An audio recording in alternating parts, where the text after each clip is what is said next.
कोई आंदोलन क्यों नहीं किया गरीबी के विरोध में? 26 जनवरी 1950 के पहले हमारे समाज में नेता नहीं था, कर्मचारी नहीं था, छात्र नहीं था। यह संविधान की बदौलत निर्माण हुआ।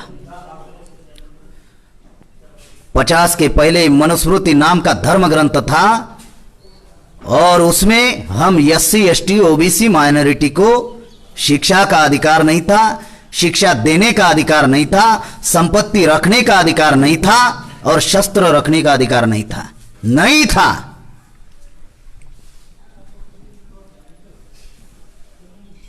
ये अधिकार नहीं थे। जब ब्राह्मणों के बाप जादों ने जब मनुस्मृति लिखी, उस धर्म ग्रंथ में हम लोगों को अधिकार नहीं दिया, लेकिन जब बाबा साहब आंबेडकर ने संविधान का निर्माण किया तो ब्राह्मणों को भी अधिकार दिया। यह अधिकार पहले नहीं था। मैं कभी कभी सोचता हूं, मैं पीजी का स्टूडेंट हूं, अगर मेरा दादा ग्रेजुएट होता तो मैं आपके उत्तर दिनाजपुर आता क्या? और मेरे दादा का बाप अगर 12वीं पढ़ा लिखा होता तो? अच्छा सर, मैं एक बात सुनना चाहता हूं। नहीं। कार्यक्रम होने के बाद मैं इधर ही हुआ, आपको जितने सवाल पूछना है उतने पूछना है। सवाल पूछो। रात हो जाएगी तो भी चलेगा। तो ये अधिकार पहले नहीं थे। ये अधिकार संविधान ने हम लोगों को दिए। और जब संविधान में हम लोगों को रिजर्वेशन इन एजुकेशन मिला, रिजर्वेशन इन सर्विसेज मिला, रिजर्वेशन इन प्रमोशन मिला, रिजर्वेशन इन पॉलिटिक्स मिला, ये अधिकार उस वक्त नहीं थे, ये अभी मिले, जिसकी बदौलत हमारे समाज में पढ़ा लिखा वर्ग निर्माण हुआ।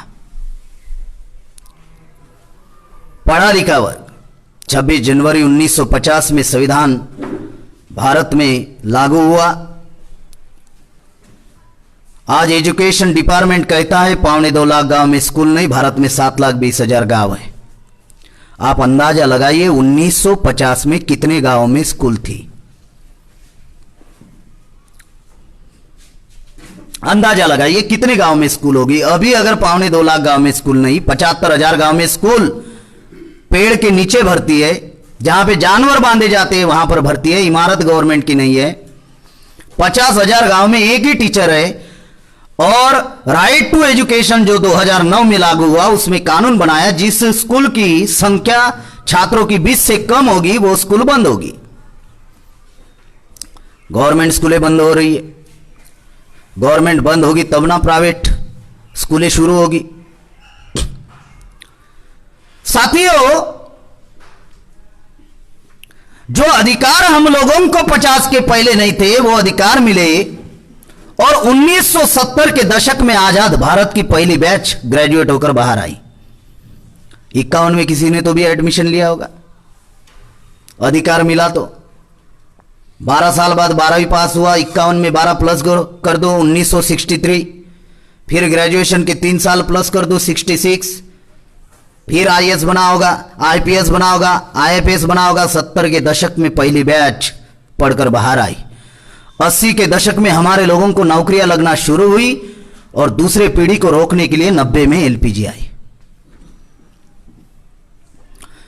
जिनको ये अधिकार मिले, एजुकेशन मिला, जिसकी वजह से नौकरी मिली, नौकरी की वजह से संपत्ति आई, संपत्ति की वजह से हम लोग अपने बंगले बांधे, मकान बांधे, बच्चों को अच्छे से पढ़ाने लगे। ये जो अधिकार मिले, ये अधिकार किसी भी व्यक्ति को वो बुद्धिमान है इस वजह से नहीं मिले, वो रात दिन मेहनत किया इस वजह से अधिकार नहीं मिले, वो मेरिट में आया इस वजह से अधिकार नहीं मिले। किसी भी व्यक्ति के नाम पर संविधान में कोई अधिकार लिखा हुआ नहीं है। अधिकार लिखा हुआ है सोसाइटी के नाम पर। आर्टिकल 340 ओबीसी के लिए, किसी व्यक्ति के लिए है नहीं। आर्टिकल 341 शेड्यूल कास्ट के लिए, आर्टिकल 342 आदिवासी के लिए। और इनसे जिन्होंने धर्म परिवर्तन किया और सिख, ईसाई, बुद्धिस्ट, मुसलमान बने, उनके लिए आर्टिकल 25 से लेकर 29 तक सिक्योरिटी, प्रोटेक्शन एंड रिप्रेजेंटेशन का अधिकार दिया। यह सोसाइटी के नाम पर है। पहले बाप दादा को नहीं था, हमको मिला सोसाइटी के नाम पर। रिजर्वेशन एजुकेशन सोसाइटी के नाम पर, रिजर्वेशन इन सर्विसेज सोसाइटी के नाम पर, प्रमोशन सोसाइटी के नाम पर, पॉलिटिक्स का अधिकार सोसाइटी के नाम पर मिला, समाज के नाम पर लगाया परिवार के लिए, मिला समाज के नाम पर लगाया परिवार के लिए। कितना लगाया? 100%। इस वजह से क्या हुआ कि जो अधिकार हमको मिले उस अधिकार को हम लोग बचाकर नहीं रख पाए। जो अधिकार हमको मिले वो अधिकार हम लोगों ने बचाने के लिए कोई प्रयास नहीं किया, क्योंकि जितनी भी बातें हम लोग चर्चा कर रहे हैं ये गांव के अनपढ़ अशिक्षित लोगों को समझ में आने वाली नहीं है। उनको एलपीजी का एल कहां से समझ में आएगा? एजुकेशन ही नहीं, तो ये समझ में आता है पढ़े लिखे लोगों को। तो 50 के पहले नेता नहीं था, नेता निर्माण हुआ आर्टिकल 330, 332, प्रधान से लेकर प्रधानमंत्री बनने का अधिकार। आज वो पार्टी हाईकमांड का गुलाम है। एससी एसटी के 131 मेंबर ऑफ पार्लियामेंट चुनकर जाते और 1250 विधायक चुनकर जाते, फिर भी कोई भी समस्या का समाधान नहीं है एससी एसटी का। ओबीसी के करीबन 200 मेंबर ऑफ पार्लियामेंट चुनकर जाते ऑल इंडिया में, रिजर्व सीट से नहीं, ऑल इंडिया से पार्टी टिकट देती है, चुनकर जाते हैं। ओबीसी की अभी तक जाति आधारित गिनती हुई नहीं। जानवरों की करते हैं, ओबीसी की नहीं हुई। जो कर्मचारी निर्माण हुआ वो परिवार में मदमस्त है, उनको पूछो, चलिए थोड़ा समाज का काम करते हैं, समाज को जागरूक करते हैं, समय नहीं है। सर्टिफिकेट समाज के जोड़े, सर्टिफिकेट नौकरी के लिए समाज के जोड़े, अधिकार समाज के नाम पर लिया। कोई कोई बोलता है मैं रिजर्वेशन से थोड़ी लगा, मेरी काबिलियत से लगा। अच्छा, तो ये एजुकेशन जो आपको मिला ये कैसे मिला? आपकी ही काबिलियत पर मिला एजुकेशन। एजुकेशन के बदौलत काबिलियत बनी ना आपकी।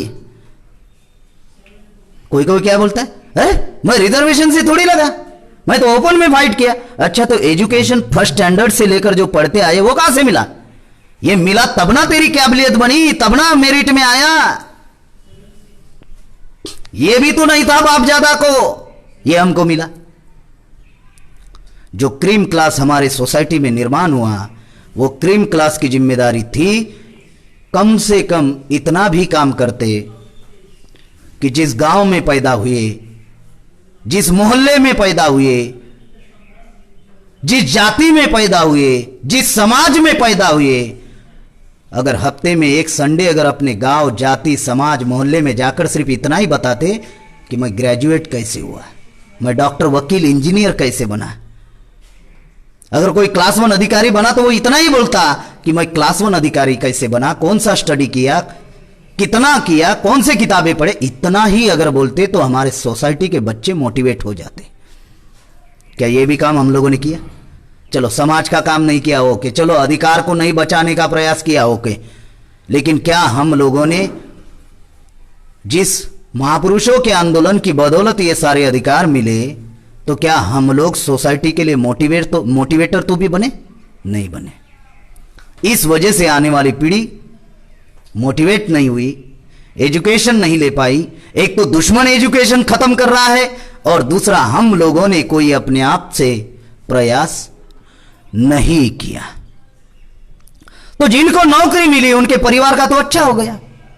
जिनको नौकरी मिली अब उनके परिवार की कोई टेंशन है, आप नौकरी पर है तो आपके परिवार की कोई चिंता है, 2 समय का तो सही मिल रहा है ना। लेकिन लाखों करोड़ों लोग हमारे सोसाइटी के ऐसे जो 2 वक्त के खाने के लिए और बच्चों को पढ़ाने के लिए दर दर की ठोकरें खा रहे। इसलिए हमारे महापुरुषों ने कहा बुद्धिजीवी लोगों को कि ये बुद्धिजीवी ऐसे ही तैयार नहीं हुआ, आंदोलन संघर्ष की बदौलत निर्माण हुआ, संविधान की बदौलत निर्माण हुआ, तो पे बैक टू सोसाइटी करो। इसलिए वामसेप कर्मचारियों के लिए कुछ नहीं करता, लेकिन लाखों कर्मचारी इस आंदोलन में जुड़े हुए हैं। उसका एक ही कारण है कि यह कर्जा है हमारे महापुरुषों का हमारे ऊपर, यह कर्जा है हमारे सोसाइटी का हमारे ऊपर। इसलिए हमको जितना मिला उनमें से कुछ % हम लोग सोसाइटी को देते हैं। इसलिए